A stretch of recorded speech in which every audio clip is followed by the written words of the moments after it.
Good morning everyone, hope you are doing well in your life. आज हम economics में chapter चालू करने वाले हैं, class 12। Chapter name is foreign exchange rate. एक दो मार्क्स से क्वेश्चंस बहुत आते हैं इससे, और मेरिट और डीमेरिट और आता है। प्लीज़ चेक करते हैं इस चैप्टर को। फॉरेन एक्सचेंज रेट, हेडिंग डालें फॉरेन एक्सचेंज रेट। बहुत इजी चैप्टर है ये, ज़्यादा कुछ पढ़ना नहीं होता इसमें। The rate at which domestic currency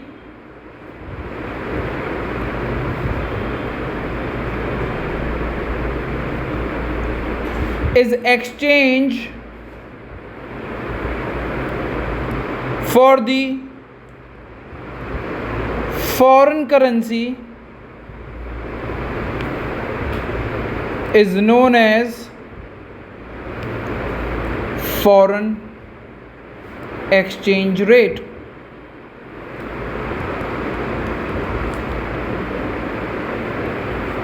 Foreign exchange rate। जब एक करेंसी आप दूसरी करेंसी के लिए बदलते हो तो उसको क्या बोलते हैं? Foreign exchange rate. सपोज करो मुझे अगर डॉलर चाहिए तो मुझे डॉलर के लिए पैसा देना पड़ेगा, तो मुझे उसके लिए क्या एक्सचेंज करना पड़ेगा? अपना इंडियन रुपी। अब मुझे $1 के लिए कितने रुपीस देने होंगे? उसको फॉरेन एक्सचेंज रेट बोलते हैं। क्या बोलते हैं? फॉरेन एक्सचेंज रेट बोलते हैं। ठीक है।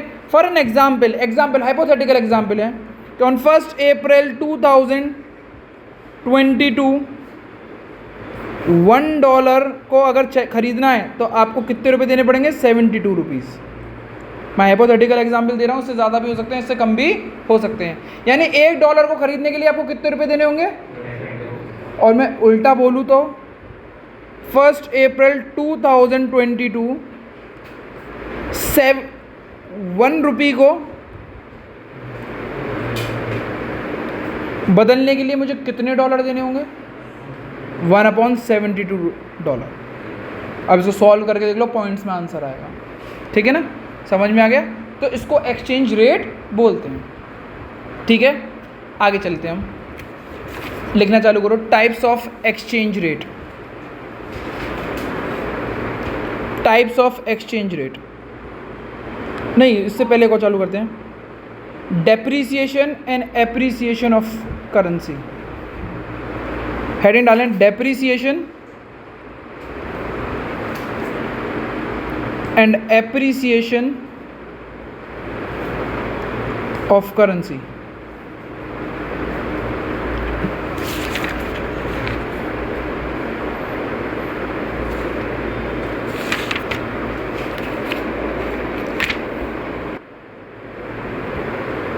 fall in the value of domestic currency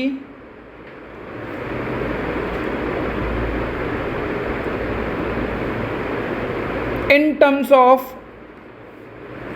purchase of foreign currency is known as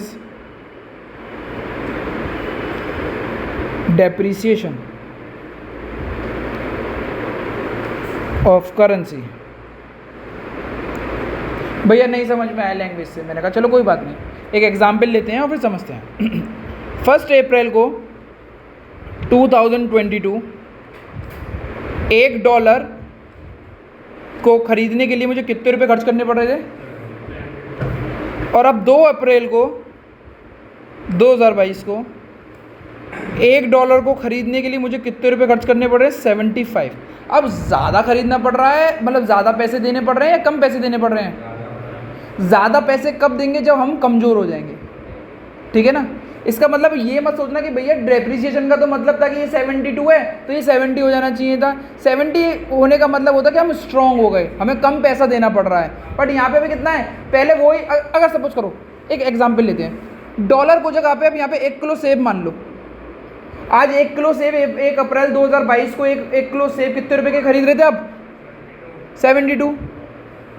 अब वो 2 अप्रैल को 1 किलो सेब को खरीदने के लिए कितने रुपए देने पड़ रहे हैं?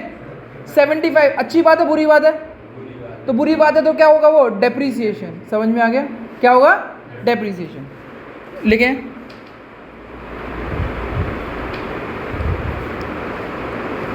Rise in the value of domestic currency in terms of purchase of foreign currency is known as appreciation.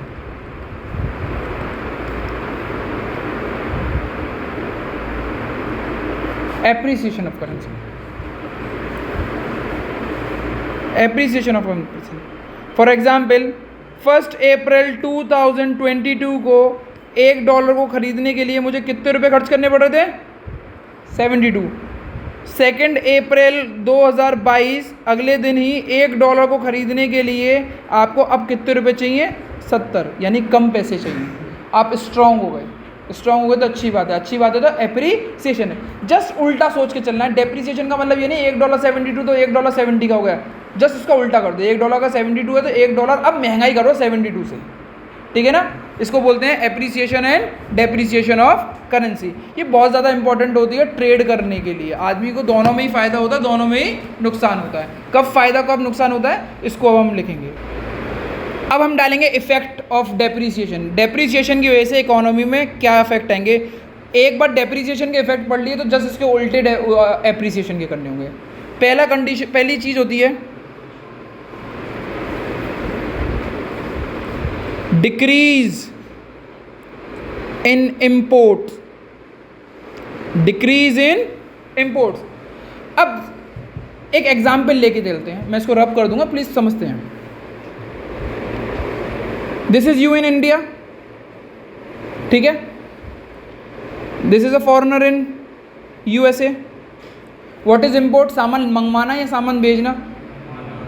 तो इसको मैंने अब सामान भेज, इसने मेरे को सामान भेजा तो मैं इसको क्या करूँगा? पेमेंट करूँगा। अब ये यूएसए का इंसान है तो ये पेमेंट किस में मांगेगा? डॉलर में या इंडियन में?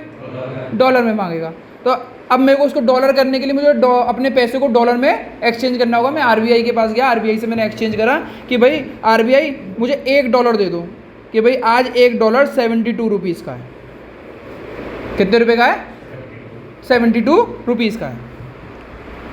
चलो हमने 72 रुपीज़ दिए, माल दे दिया, ख़त्म हो गया। अगले दिन की बात आती है, मैंने इस आदमी से दोबारा माल मंगवाया।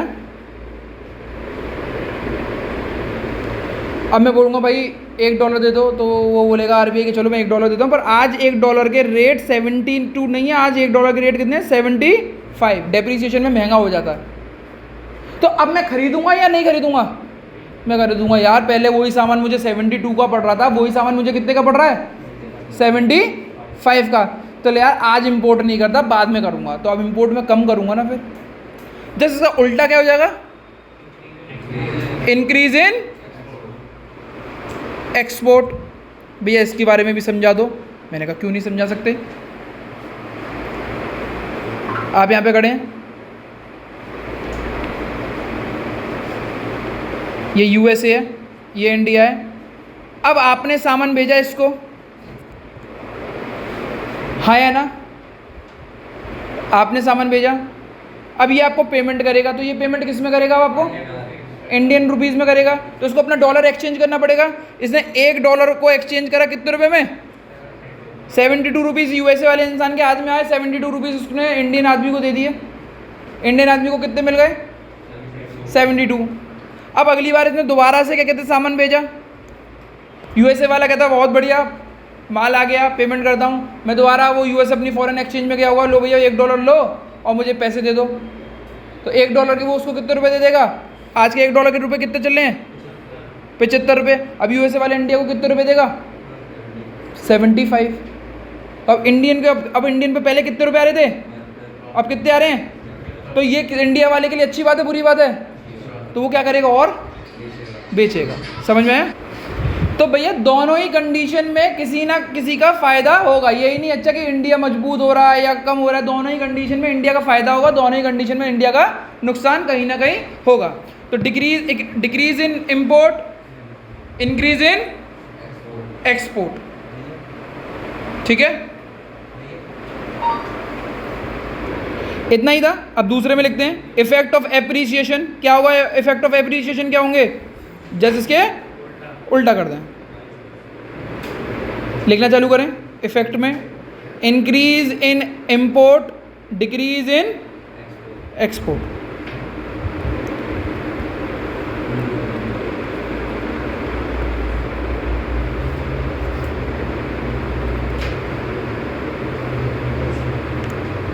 Number 1, increase in import,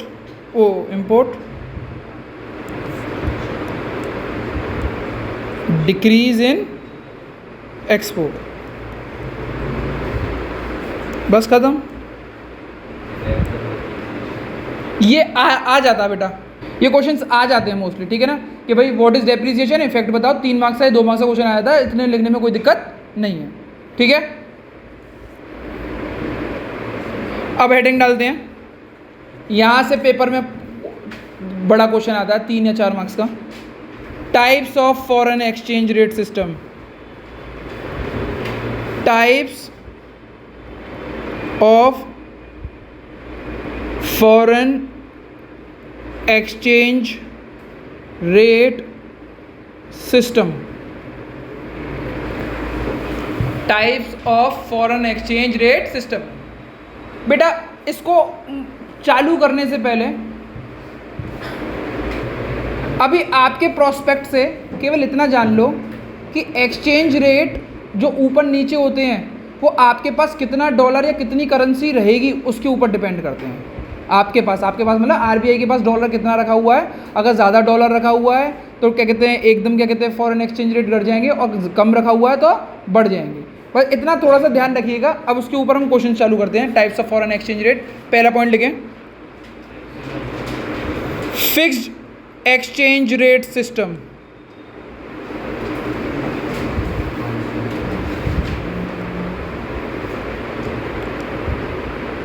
Under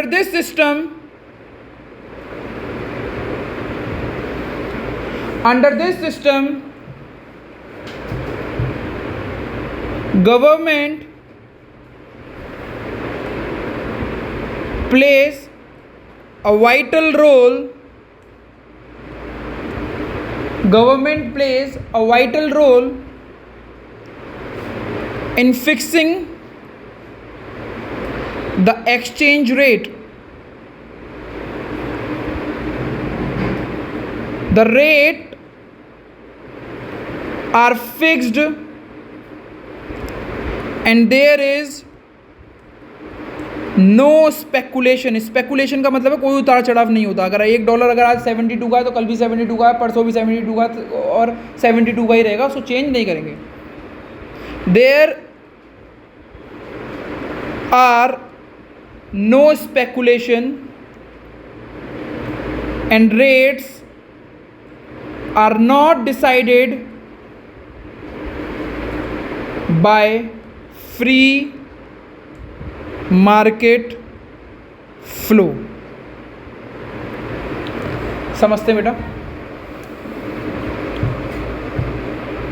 exchange rate system के लिए समझते हैं हम लोग कि भैया under this system government player vital role. Government ही आएगी बीच में, गवर्नमेंट बोलेगी हमने डिसाइड कर दिया $1 अगर 70 रुपये का है तो वो 70 रुपये का ही रहेगा। आज ले लो, कल ले लो, परसों ले लो, कभी भी ले लो, वो $1 कितने रुपये का होगा?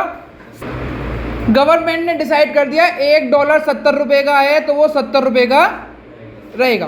बट मैं ये पूछ रहा हूँ, इंडिया की गवर्नमेंट ने डिसाइड करा है ना $1 70 रुपये का रहेगा, क्या यूएसए की करेंसी भी है जैसे इंडिया बोल देगी वैसा मानेगी? नहीं। तो इधर क्या होता है कि भाई थोड़ा सा समझते हैं, आउट ऑफ द कॉन्टेक्स्ट में जा रहा हूं, थोड़ा सा समझने की कोशिश करते हैं। यूएसए तो बोलता है कि गवर्नमेंट का कोई रोल नहीं है और इंडिया बोलता है कि भैया एक्सचेंज रेट में गवर्नमेंट का ही रोल है। यूएसए ने बोला कि आज आज $1 70 का है, ये सपोज करके चलते हैं, पहले दिन कभी एक्सचेंज रेट डिसाइड हुआ होगा, तो इंडिया ने बोला कि मैं फिक्स्ड रखूंगा और यूएसए ने बोला मैं फिक्स्ड नहीं रखूंगा। तो इंडिया ने बोला कि $1 आज से $70 का है, कोई बात नहीं, $70 का है। अब यूएसए ने बोला कि हाँ भैया आज $1 $70 का ही दिखाई दे रहा है मेरे एक्सचेंज रेट के सिस्टम के हिसाब से। अब यूएसए बोलता है कि मेरा $1 ₹72 का हो गया कल, पर इंडिया वाला क्या बोल रहा है कि भाई मेरा तो $1 कितना रहेगा। अब यहाँ कल भी ये था और आज भी यही है, और यूएसए वाले के लिए दोनों दिन में चेंजेस हो गए नहीं हो गए। तो अब इसको यहाँ पे मतलब यूएसए के लिए 70 करना होगा, तो इसके लिए इसके पास फॉरेन एक्सचेंज होना चाहिए। किसके पास फॉरेन एक्सचेंज होना चाहिए? इंडिया के पास। इंडिया चाहे तो इसको बढ़ा सकती है और घटा सकती है, किसके बदौलत? फॉरेन एक्सचेंज की बदौलत। तो इतना जानना ज़रूरी है। मार्केट में दिखाई तो कितना देगा इंडिया के थ्रू? 70। यूएसए वाले को कितना दिखाई दे रहा है? 72। पर यूएसए वाला बोलेगा कि भैया मुझे तो 72 के हिसाब से पेमेंट दो, या मेरे से 72 के हिसाब से पेमेंट लो। पर इंडिया वाला बोल रहा है कि मुझे 70 के हिसाब से दो। तो वो बोल रहा है कि भैया वर्ल्ड लेवल पे तुम इसको, अभी तुम अपना 70 मान रहे हो, मेरा 72 रह रहा है, आप वर्ल्ड लेवल पे इसको 70 बनाओ कैसे भी। अब आप कोई सा भी एक्सचेंज रेट कर रहे हो। तो मैंने बोला इसमें उतार चढ़ाव केवल एक ही चक्कर में आ सकता है। किसकी वजह से आ सकता है? Foreign exchange rate. अगर आपका फॉरेन एक्सचेंज रेट कम है आपके पास, मतलब आपके पास पैसे कम है, तो ये $1 कितने रुपए का हो जाएगा? 72 का। और अगर आपके पास फॉरेन एक्सचेंज रेट ज़्यादा है, बहुत ज़्यादा है, तो ये $1 कितने का हो जाएगा? 68 का। बट इंडिया वाले को कितना रखने की बोला? इंडिया वाला कहता है कितना रखूंगा मैं? 70। तो इसको अकॉर्डिंगली काम करना पड़ेगा। कभी इसको अपना फॉरेन एक्सचेंज बढ़ाना पड़ेगा, कभी अपने इसको फॉरेन एक्सचेंज घटाना पड़ेगा। वो भी कंटिन्यूअस करना पड़ेगा काम, क्योंकि यहाँ तो डेली चेंज हो रहे हैं। कभी $1 70 का होगा, कभी $1 80 का होगा। इसको $1 कितने का बनाना है? तो कभी बढ़ाएगा कभी घटाएगा। तो इसके पास फॉरेन एक्सचेंज इतना होना चाहिए। अगर नहीं होगा तो ये काम नहीं हो पाएगा। तो ये इसका एक डिमेरिट, आगे हम पढ़ेंगे। प्लीज़ लिखना चालू करें। Merit of foreign exchange, fixed exchange rate.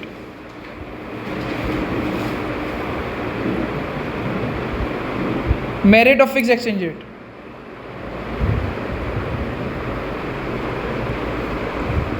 Merit of fixed exchange rate.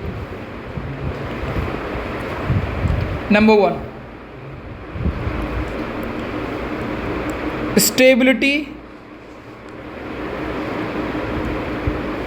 In trade.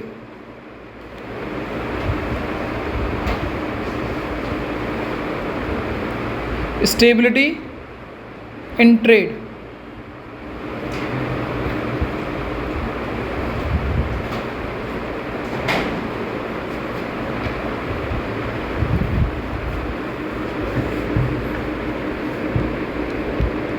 Trade under fixed exchange rate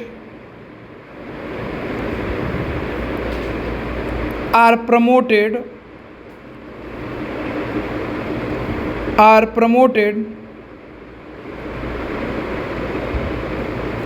as there is no fear of appreciation and depreciation of the currency। कहने के क्या मतलब है कि जो trader है या तो वो इंपोर्ट करेगा या वो एक्सपोर्ट करेगा। प्राइस कम हो जाते हैं, प्राइस बढ़ जाते हैं। एक तो माल भेजने का डर कि 7 समुंदर पार जाएगा, उसमें चोरी हो जाए, कुछ हो जाए, पहला डर तो ये हो गया। दूसरा डर क्या है कि भैया आज $1 70 का, कल $1 कितने का हो जाए? 72 का। उसके बाद कितने का हो जाए? 68 का। उसको डर लगा रहेगा यार, कभी महंगा हो रहा है, कभी सस्ता हो रहा है, ये और डर है। तो अब जब हमने फिक्स्ड कर दिया प्राइस कि अब $1 70 का ही होगा, तो अब उनको जो डर था कि प्राइस ऊपर नीचे होंगे वो नहीं होंगे। प्राइस ऊपर नीचे होना भी तो एक सट्टा है, एक स्पेकुलेशन है। शेयर मार्केट्स में भी तो यही हो रहा है। Promote international investment.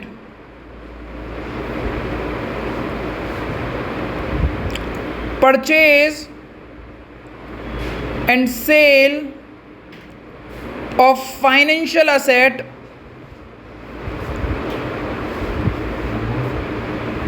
And fixed asset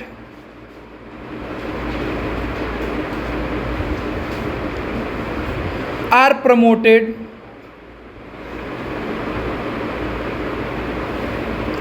promoted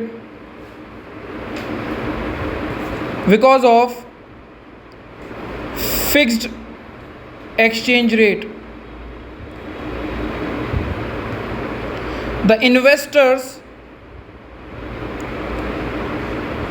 are free from the risk of speculation. समझ में आया? अब विदेश में आप फाइनेंशियल एसेट मतलब विदेशी कंपनियों में आप शेयर मार्केट में पैसा लगाना चाहते हो, नहीं लगाना चाहते हो, विदेश में आप कोई ज़मीन या प्रॉपर्टी खरीदना चाहते हो तो आप खरीद सकते हो अगर आपके पास पैसा है। पर आप जब खरीदने जाओगे तो आपको एक डर लगा रहेगा। क्या डर लगा रहेगा? कि विदेश में मेरी प्रॉपर्टी बेकार ना हो जाए। और अच्छी भी प्रॉपर्टी तो एक डर क्या लगा रहेगा कि आज मैं 100 करोड़ रुपए लेके गया बाजार में, कल उसकी कीमत कम हो जाएगी या ज़्यादा हो जाएगी, ये डर रहेगा। जब ये डर रहेगा तो आप विदेश में प्रॉपर्टी नहीं खरीदोगे। तो इसके लिए भारत सरकार ने क्या बोला कि भाई हम फिक्स एक्सचेंज रेट सिस्टम अपनाते हैं। फिक्स एक्सचेंज रेट सिस्टम में अब आपका $1 70 रुपये का, आप 1 करोड़ अगर आज ले आते तो कल भी वो 1 करोड़ रुपये होंगे, ना कम होंगे ना ज़्यादा होंगे। तो इससे हमारा डर खत्म हो जाता है इस चीज़ का। तीसरा पॉइंट लिखें,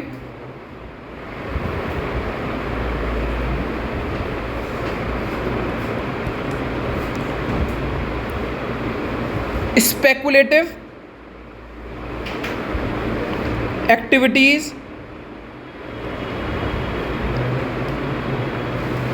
are reduced. What is speculated activities? पहली बात मतलब उसका मतलब बताएं कि what is speculative? उतार चढ़ाव से हम जो फायदा करते हैं। लिखना चालू करते हैं। The possibilities of speculation in the foreign exchange market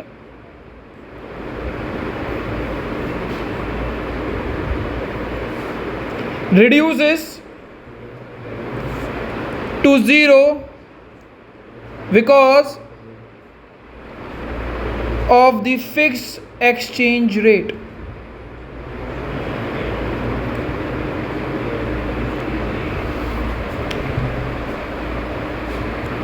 आज की क्लास यहीं पे समाप्त होती है। मैं डीमेरिट्स अगली क्लास में पढ़ाऊंगा। That's it from my side. Thank you everyone.